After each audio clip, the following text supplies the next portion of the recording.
A box of 6 eggs has surged from 90 pence to £3 in just 3 years, representing a 230% increase. That is not just inflation, but a forensic example of market manipulation designed to destroy household budgets. While supermarkets blame avian flu and energy costs, the reality is a system engineered to maximise corporate profit, whilst ordinary families are priced out of basic protein. We are talking about massive retail markups and coordinated pricing that exploited a captive market because they knew you had no other choice. This is the systematic exploitation of the British public. Let's expose the real reason eggs became so expensive. Coming in at reason number 9, avian flu was convenient cover for price increases. The 9th reason is that whilst avian flu did affect supply temporarily, the industry and retailers used it as cover for price increases far exceeding the actual supply impact and maintained those prices long after the crisis passed. The outbreak in late 2022 and early 2023 did kill chickens and reduce egg production, but analysis shows supply dropped roughly 15%, whilst prices increased over 200%, revealing that scarcity doesn't explain the price explosion.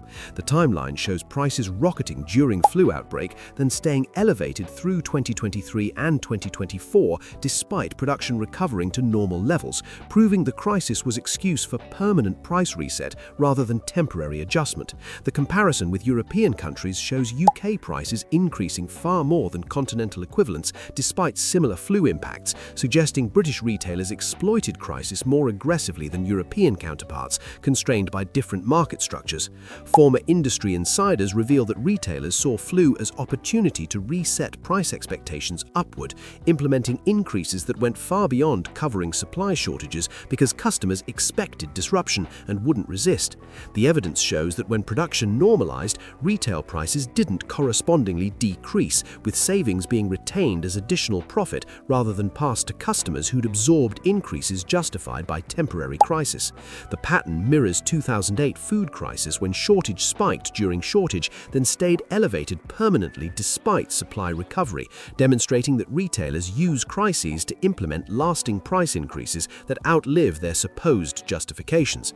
Consumer groups documented substantial gap between wholesale egg prices and retail prices during and after flu outbreak, showing retailers maintained inflated markups even as their costs fell.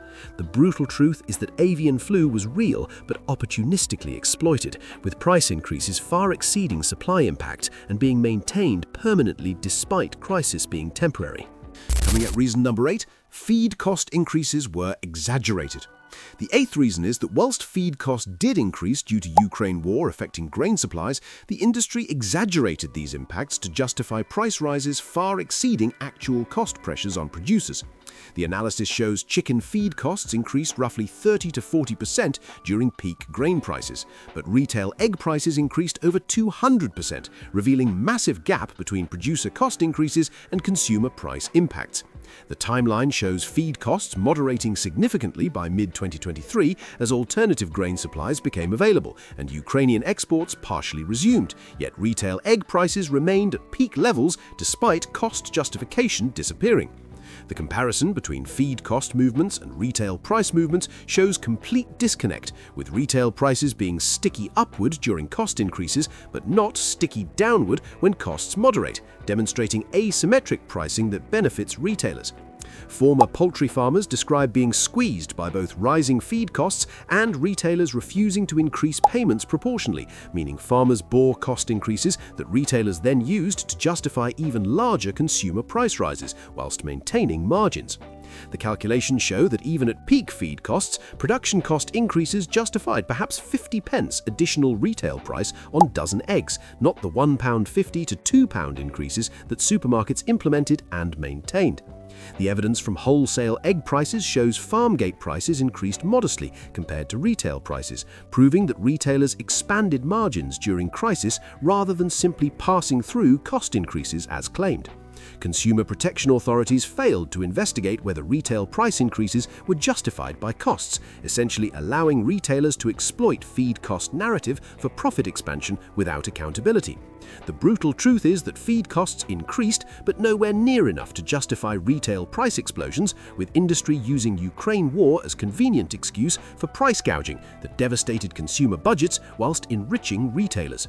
Coming in at reason number 7, shift to free range created artificial scarcity. The 7th reason is that regulatory shift requiring free range production reduced capacity in system designed for caged ramming, creating supply constraints that pushed prices higher, whilst retailers used transition as justification for even larger markups. The regulatory change banning caged eggs by 2025 meant farmers needed to convert to free range or barn systems requiring more space per bird, effectively reducing total production capacity from existing farm infrastructure.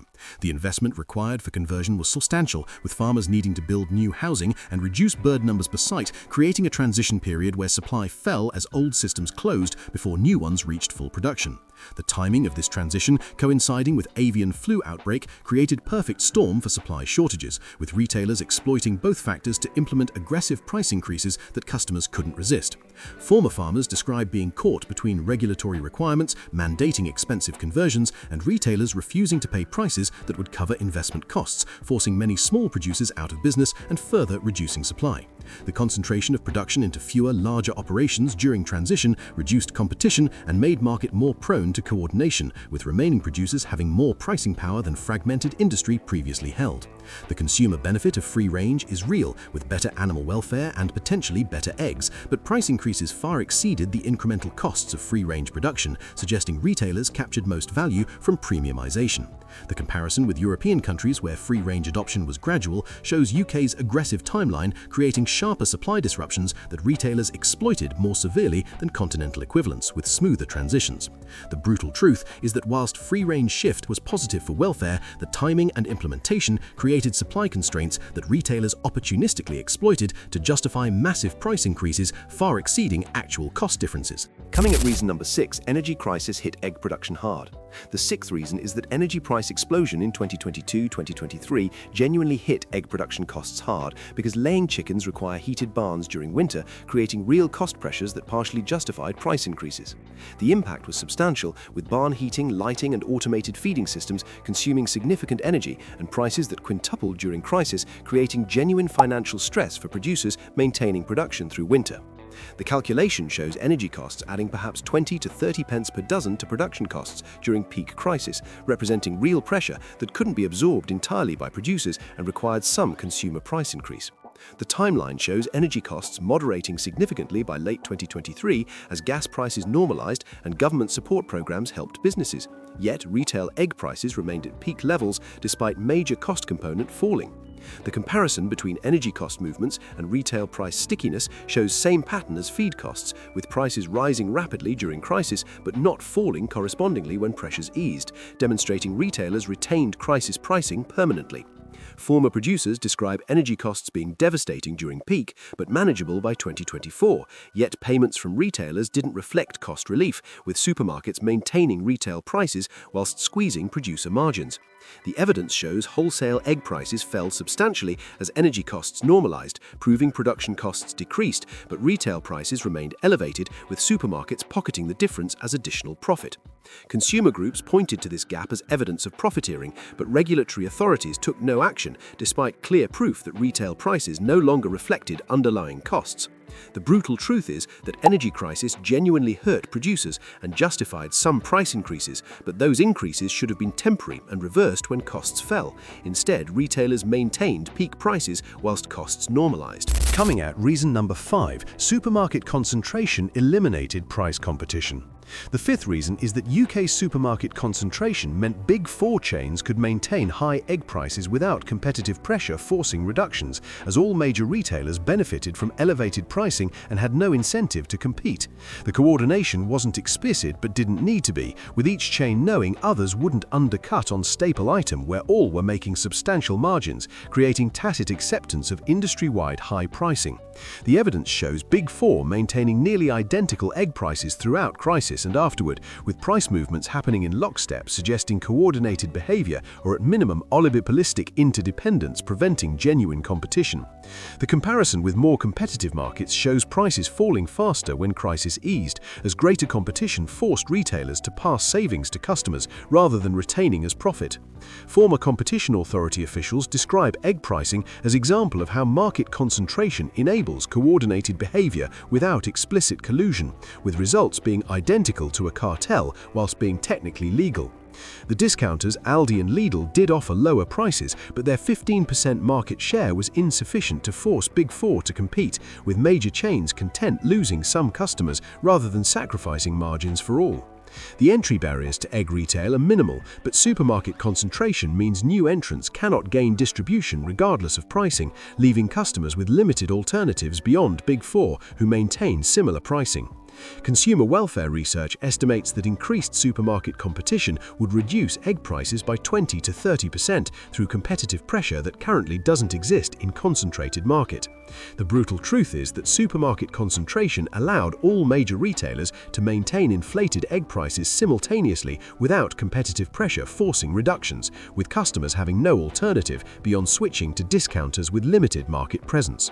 Coming in at reason number 4, retailers discovered customers would pay more for eggs. The fourth reason is that price testing during crisis revealed customers would accept much higher egg prices than retailers previously thought possible, and having made that discovery, they maintained elevated pricing because demand remained resilient. The experiment was unintentional, with crisis forcing prices up, but retailers observed that whilst customers complained, they still bought eggs at doubled or tripled prices because protein source is essential and alternatives were also expensive. The insight was transformative for retail strategy, proving that staple foods have much lower price elasticity than assumed, meaning aggressive pricing doesn't reduce sales volumes enough to offset margin gains. The calculations showed maintaining high prices on slightly lower volumes was more profitable than returning to lower prices with higher volumes, leading retailers to rationally maintain inflated pricing despite cost justifications disappearing.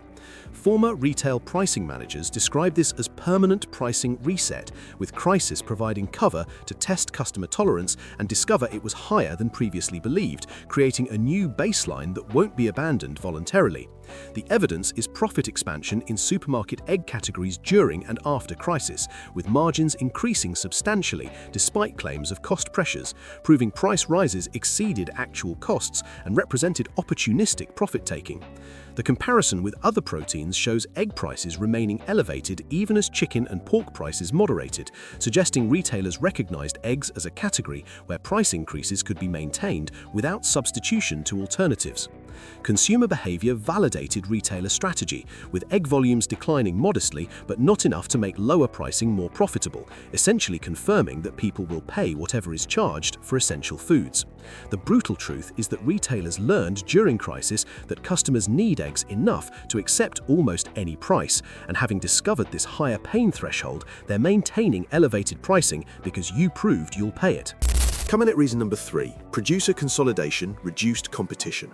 The third reason is that small egg producers going out of business during crisis concentrated production among fewer, larger operations that have more pricing power and less competitive pressure to reduce prices. The bankruptcies during crisis were substantial, with estimates suggesting 20 to 30% of small producers exiting industry due to inability to absorb cost increases whilst retailers refused adequate payment increases. The survivors were larger operations with economies of scale and financial reserves to weather crisis, but consolidation meant fewer producers negotiating with retailers and less competitive pressure in producer market. The impact was reduced competition among producers, giving survivors more bargaining power with supermarkets, though still less than retailers' buyer power in an unbalanced relationship where supermarkets dictate terms. Former farmers describe seeing neighbours forced out, whilst remaining producers gained market share but not pricing power, with supermarket concentration still enabling retailers to squeeze suppliers regardless of producer consolidation. The comparison with European markets shows UK having more concentrated production after crisis, creating market structure more prone to coordination and less competitive than continental equivalents with more fragmented supply. The concern for future is that continuing consolidation could create effective duopoly or oligopoly in egg production, matching supermarket concentration and leading to coordinated high pricing throughout supply chain that consumers cannot escape. Consumer welfare depends on competition at both retail and production levels, but crisis-driven consolidation has reduced competition at production while retail was already concentrated, creating worst possible market structure. The brutal truth is that crisis killed smaller producers, leaving industry more concentrated with less competitive pressure to reduce prices, creating market structure that supports sustained high pricing, benefiting fewer, larger players. Coming to reason number 2, psychological acceptance of high prices. The second reason is that aggressive media coverage of egg crisis created psychological acceptance that high prices were inevitable, making customers less resistant to paying and less likely to demand reductions when circumstances improved. The narrative emphasizing shortages, avian flu, and supply crisis created expectation that eggs would be expensive, essentially conditioning customers to accept whatever prices appeared without questioning whether they remained justified. The comparison with 2008 shows similar pattern where crisis coverage created acceptance of new price levels that became permanent despite temporary nature of underlying causes, demonstrating that psychological conditioning outlasts actual shortages. Former consumer psychologists describe this as availability bias, with dramatic shortage coverage making scarcity seem more severe and persistent than reality, causing customers to pay inflated prices without resistance because they believe no alternatives exist. The testing shows customers who were informed about cost normalization and production recovery demanded lower prices, whilst uninformed customers accepted continued high pricing because media coverage had conditioned expectation that eggs were inherently expensive now. The retailer benefit was substantial, with psychological acceptance meaning they didn't need to justify sustained high prices because customers assumed circumstances required them, removing pressure to reduce pricing when costs moderated. The media responsibility is significant, with sensationalist shortage coverage creating lasting psychological impacts that benefit retailers whilst harming consumers who accept inflated pricing without question. Consumer advocacy groups attempted to counter-narrative by publicizing that crisis had passed and costs normalized, but coverage was minimal compared to dramatic shortage stories that created lasting impressions. The brutal truth is that aggressive shortage coverage created psychological acceptance of high egg prices that outlasted actual crisis, conditioning customers to pay inflated prices without resistance because they believed circumstances required it, even after conditions normalized. Coming in at reason number 1, retailers chose profit over affordability. Taking the top spot is the fundamental reason that supermarkets made deliberate choice to maximize profits from egg category rather than prioritizing affordability of essential protein source that millions depend on. The calculation was ruthlessly financial, with retailers recognizing eggs as a low-price elasticity category where aggressive pricing wouldn't reduce volumes enough to offset margin gains, making profit maximization strategy rational from shareholder perspective. The evidence is overwhelming, with supermarket profit expansion during egg crisis despite claims of cost pressures, proving retailers were capturing value rather than merely passing through costs as public messaging suggested. The comparison between wholesale and retail price movements shows massive gap opening during crisis, with retail prices rising far faster than wholesale costs, then that gap being maintained permanently as wholesale costs fell but retail prices stayed elevated. Former retail executives describe internal discussions where affordability concerns were dismissed in favor of profit optimization, with decision being made explicitly to maintain high prices because financial analysis showed it maximized returns despite social impacts. The regulatory failure was complete, with competition authorities not investigating despite obvious signs of profiteering, and government not intervening despite eggs being essential food where pricing affects nutritional access for poorest families.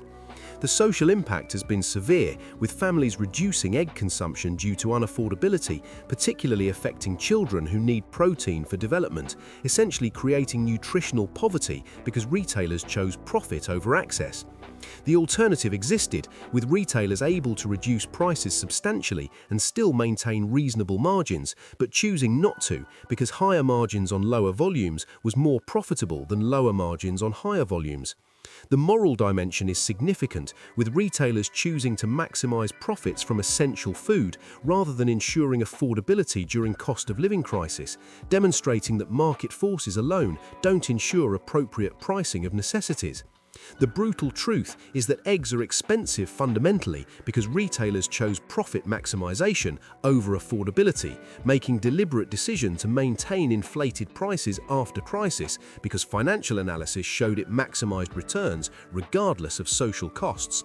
What you can do, number 2, buy directly from farmers. The most direct action is buying eggs from local farms, farm shops, or farmers markets, where prices are typically 30 to 50% lower than supermarkets, whilst supporting producers who receive fair payment for their work.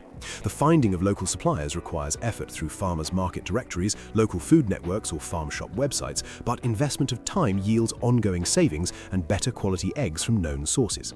The quality is often superior, with freshness being days rather than weeks, and ability to verify production methods and animal welfare directly rather than trusting supermarket claims about sourcing.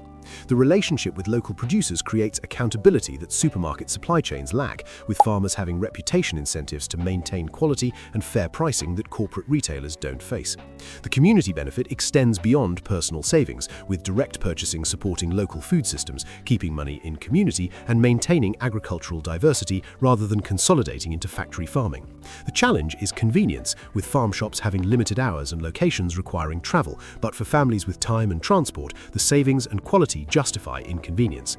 The lesson is that alternatives to supermarket pricing exist, but require effort to find and use, with customers needing to actively seek out options rather than defaulting to convenient but expensive supermarket shopping. What you can do. Number 1, demand political intervention.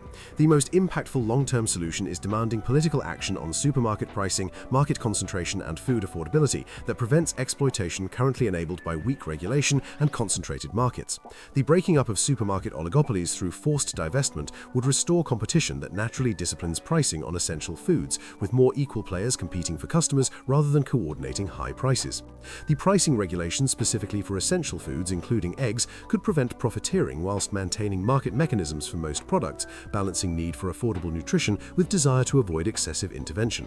The transparency requirements forcing retailers to justify pricing and disclose margins on essential items would create public accountability that currently doesn't exist, making profiteering politically costly even if not illegal.